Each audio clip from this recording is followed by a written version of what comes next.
ஹல்லேலூயா ஹல்லேலூயா. நம்மை ஆண்டவருடைய இரட்சகராகிய இயேசு கிறிஸ்துவின் நாமத்தினால உங்கள் அனைவருக்கும் நாங்கள் வாழ்த்துதலை தெரிவித்துக் கொள்கிறோம். கடைசி வார்த்தை ஸ்கூல் பசங்களுக்கெல்லாம் தெரியும். ஸ்கூல் என்னன்னா காலையில நம்ம எப்படினாலும் டைம் ஓட்டிடுவோம். ஆனா அந்த லாஸ்ட் பீரியட் வரும்போது டைம் பார்த்துக்கிட்டே இருக்கும்.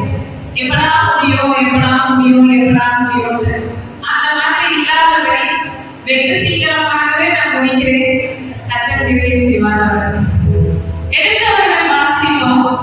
லூக்கா எழுதின சுவிசேஷம் 23ஆம் அதிகாரம் 46வது வசனம்.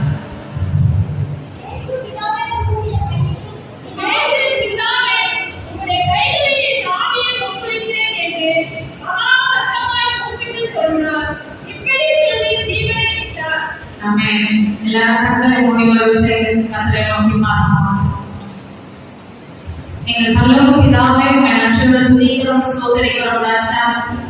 தேவனாகிய கர்த்தர் நீர் எங்களுக்காக சிலுவையில் அறையப்பட்ட இந்த நாளை ஆண்டவரே நாங்கள் நினைவு கூறும்படியாய் ஆண்டவரே, நீர் சிலுவையில் பேசின ஒவ்வொரு வார்த்தையினாலும் ஆண்டவரே எங்களை நாங்கள் தைரியப்படுத்திக் கொள்ள நீர் எங்களுக்காக ஆண்டவரே பாராட்டின கிருபைக்காக நன்றியோடு துதிக்கிறோம், ஸ்தோத்திரிக்கிறோம் ராஜா.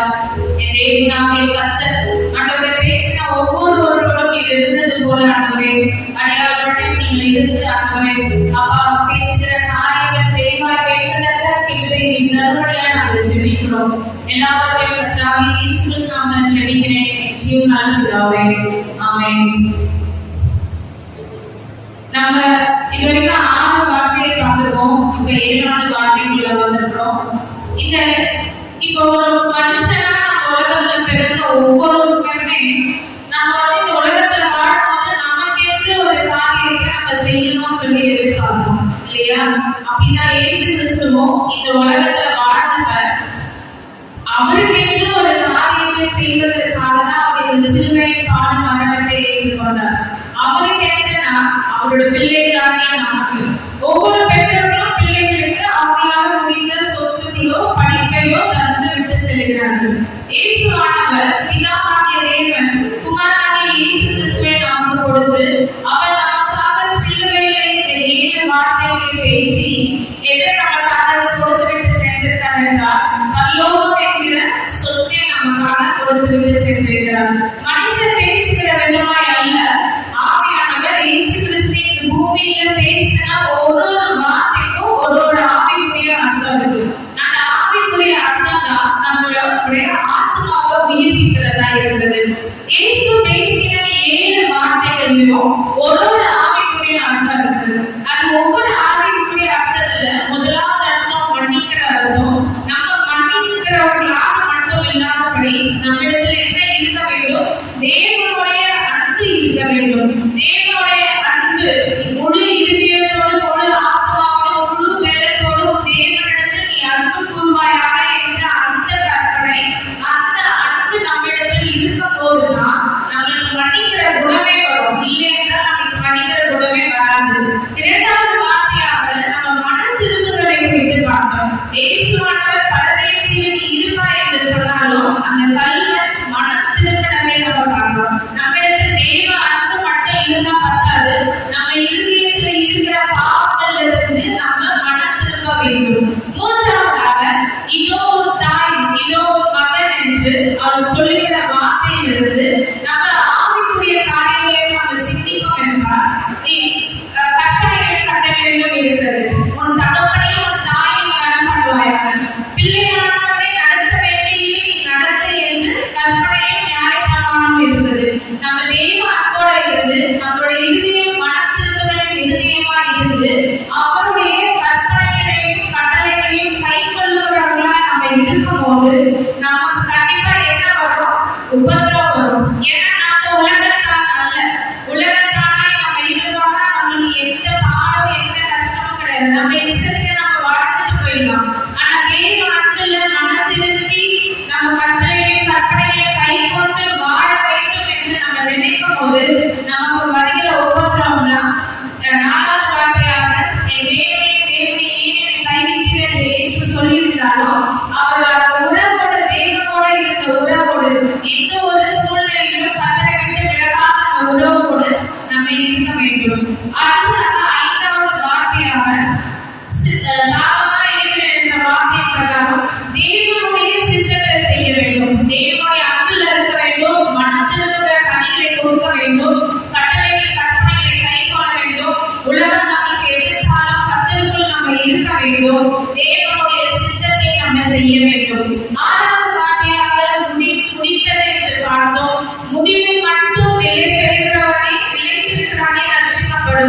என்ற வார்த்தைப்படி நம்ம முடிவு மட்டும் நிலைத்து இருக்கணும். இந்த 6 வார்த்தைகளை நம்ம பார்ப்போம். 7வது வார்த்தை ஆவிக்குரிய வாழ்க்கையில நம்ம கடைபிடிக்க வேண்டிய வார்த்தைகள் காரியம் என்னவென்றால் நம்முடைய மரணம் மட்டும் அவருடைய வருகை மட்டும் நம்மளுடைய ஆவியை அவர் கையில ஒப்பு கொடுக்கிறவர்களாக நம்ம இருக்க வேண்டும்.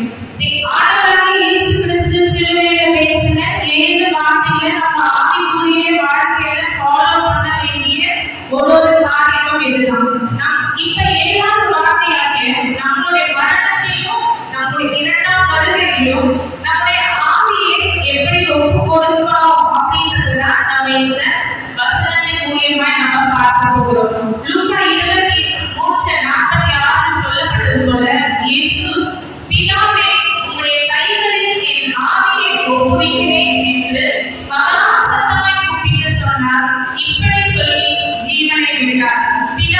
பிதாவுடைய கரங்களில் அவருடைய ஆவியை ஒப்பு கொடுத்தார். நாம் அப்படிப்பட்டவர்களாக இருக்கிறோம்.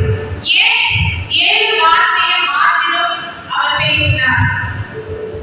எத்தனையோ வார்த்தை பேசியிருக்கலாம், இல்ல ஒரு வார்த்தையா பேசியிருக்கலாம், இல்ல ஒரு பேராகிராஃபா பேசியிருக்கலாம். 7 வார்த்தைகளாக பேசுவதற்கு காரணம் என்ன? ஏன் ஆண்டவராகிய இயேசு கிறிஸ்து சிலுவையிலே 7 வார்த்தைகளை பேசினார் என்றால் 7 என்ற வார்த்தைக்கு பரிபூரணம், முடிவு, அதே போல பரிசுத்தம் என்று நிறைய அந்த வார்த்தைக்கு அர்த்தம் இருக்குது. 7 என்ற நம்பர் நம்ம வேதத்துல சில விசேஷித்த நம்பர்களை நம்ம பார்க்க முடியும். 3, 12, 40, 7 இந்த மாதிரி சில விசேஷமான நம்பர்களை நம்ம ரிப்பீட்டடா பைபிள்ல பார்த்துட்டே இருக்கோம். அதே போல 7 என்ற இந்த வார்த்தைக்கு பரிபூரணம், முழுமை, நிறைவு, பரிசுத்தம் போன்ற எல்லாவற்றையும் இந்த 7 என்ற எண்ணுக்கு ஒப்பிட்டு சொல்லப்படுகிறது. எக்ஸாம்பிளா நம்ம பார்த்தோம்னா 7 நாட்கள்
மனதை உள்ளவர்கள், கர்த்தருடைய பிள்ளைகள் என்று சொல்லத்தக்க, நம்ம சும்மா வெளி விஷயமாய் கர்த்தருடைய பிள்ளை என்று சொல்லாதபடி உண்மையா கர்த்தருடைய பிள்ளையா அவரோட ஐக்கியத்துல அவரோட ஜெபத்துல நம்ம கனெக்டடா இருக்கணும் என்பதுதான் இந்த 7 வார்த்தைகளிலும் பிதாவால் அதிகமாய் அவர் பயன்படுத்துகிறார். அடுத்தபடியாக நாம் இந்த இடத்துல பார்க்கும்போது ஏன் இயேசுவானவர் ஆவியை பிதாவுடைய கையில ஒப்புக் கொடுக்கணும்? ஆவியை ஒப்புக் கொடுக்கன்னு சொல்லிட்டு சில இடத்துல சொல்லிட்டு பிதாவின் கையில் ஒப்புக் கொடுக்க வேண்டிய காரியம் என்ன? ஏன் ஆவியை ஒப்புக் கொடுக்கணும்? நம்ம ஆதியாகமத்துல 2ஆம் அதிகாரம் 7ஆம் வசனத்துல சொல்லப்பட்டிருக்கிறது, தேவனாகிய கர்த்தர் மனுஷனை பூமியின் மண்ணிலே உருவாக்கி ஜீவ சுவாசத்தை அவன் நாசியிலே ஊதினார், மனுஷன் ஜீவ ஆத்மாவானான். ஆவி எங்கிருந்து நமக்கு கிடைக்கப்பட்டது? அவருடைய நாசியின் சுவாசத்திலிருந்து நமக்கு பெறப்பட்ட ஆவி.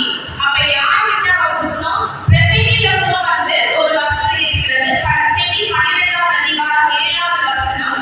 பிரசங்கி 12:7.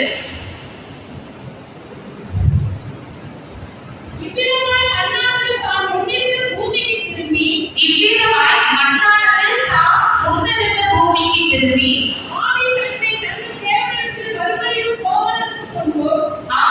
தன்னை தந்த தேவனிடத்தில் மறுபடியும் போவதற்கு முன்பு அவரை ஒரு வாழ்வை பிரயாணத்திலே வினை.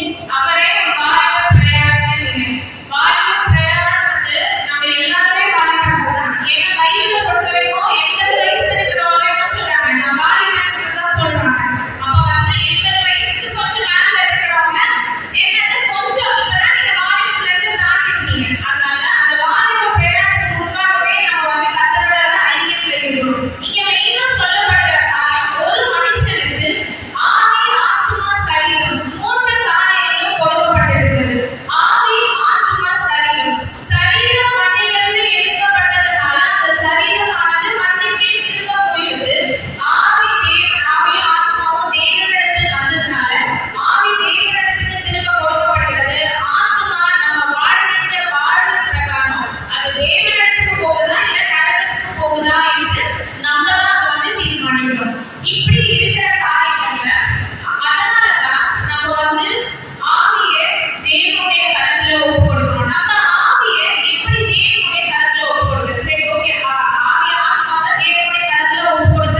ஸ்டெப் எடுத்து வைப்பாங்க.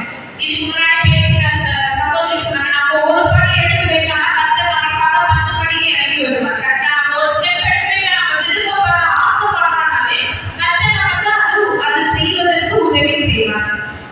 அவருடைய ஆவி ஆத்மா சரீரத்தை முழுமையாய் பரிசுத்தமாய் அவர் பாதுகாத்து பிதாவுடைய கரத்திலே அவருடைய ஆவியை ஒப்புக் கொடுத்தார். ரோமர் 12ஆம் அதிகாரம் 1வது வசனம். ரோமர் 12:1.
வேண்டும்.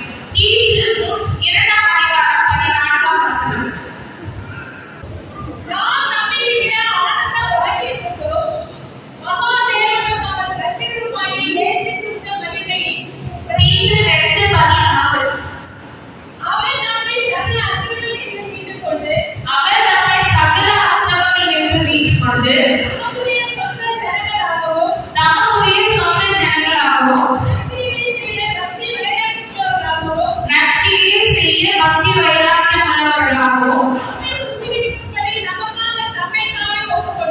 நம்மை சுத்திகரிக்கும்படி நமக்காக தம்மை தாமே ஒப்புக் கொடுத்தார். இந்த இடத்துல சொல்லப்பட்டிருக்கிறது, அவர் என்ன செஞ்சாரு?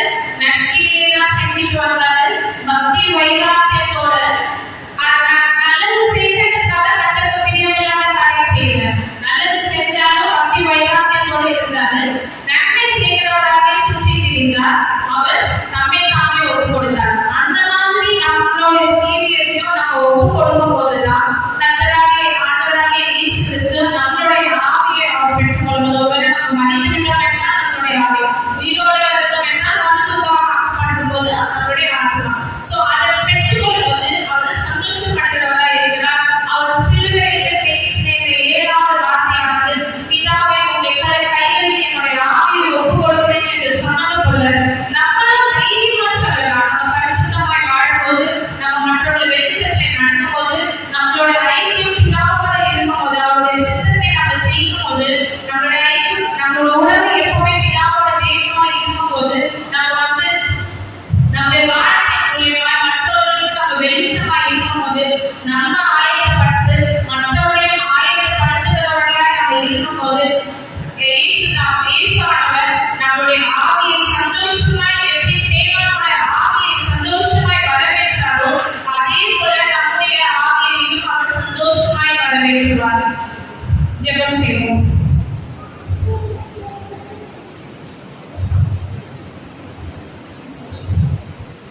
ஒரு விஷயம் நம்ம எல்லாரும் நம்மளுடைய கேட்ட சத்தியத்தின் பிரகாரம் நம்மளுடைய ஆவி, ஆத்மா, சரீரத்தை முழுமையாக கர்த்தரிடத்தில் ஒப்புக் கொடுப்போமா?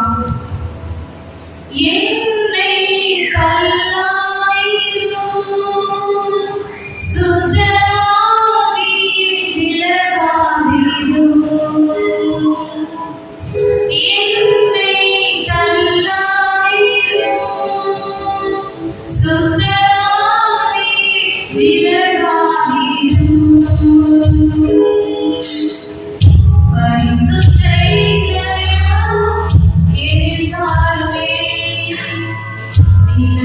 நிலைவராயே உதவியுமே. பரிசுத்த இதயம் எதிர்த்தாலுமே நிலைவராயே உதவியுமே. நான் சுத்தமாவே சுத்திகரியும், நான் தூய்மையாவே என்னை கழுவும். நான் சுத்தமாவே சுத்திகரியும், நான் தூய்மையாவே உம்மை போல் என்னை மாற்றிடும். உம்மை போல் என்னை மாற்றிடும். உம்மை போல் என்னை மாற்றிடும். உம்மை போல் என்னை மாற்றிடும். ஆதியும் அந்தமுமாய் இருக்கிறேன், எப்பொழுதும் இருக்கிறேன். அப்பா, நீர் எங்களுக்காக மனுஷனாய் பிறந்த ராஜா. இந்த உலகத்திலே ஆண்டவரே, அப்பா, மனுஷகுமாரனாய் ஆண்டவரே எங்கள் நடுவே சுற்றி திரிந்த ராஜா. அப்பா, எங்கள் பாவங்களுக்காக, எங்கள் அக்கிரமங்களுக்காக, அப்பா, எங்கள் நீதிகளுக்காக, எங்கள் வியாதிகளுக்காக ஆண்டவரே நீர் சிலுவையில் மரணத்தை ஏற்றுக்கொண்ட ராஜா. எங்களுக்காக நீர் பாடுபட்டு சிலுவையில் மரணம் அடைந்து மீண்டும் 3ஆம் நாள் உயிரோடு எழுந்து நீராகி கர்த்தாவே உம்மை நன்றியோடு துதிக்கிறோம், சோதரிக்கிறோம் தகப்பனே. அப்பா, இதோடு நாங்கள்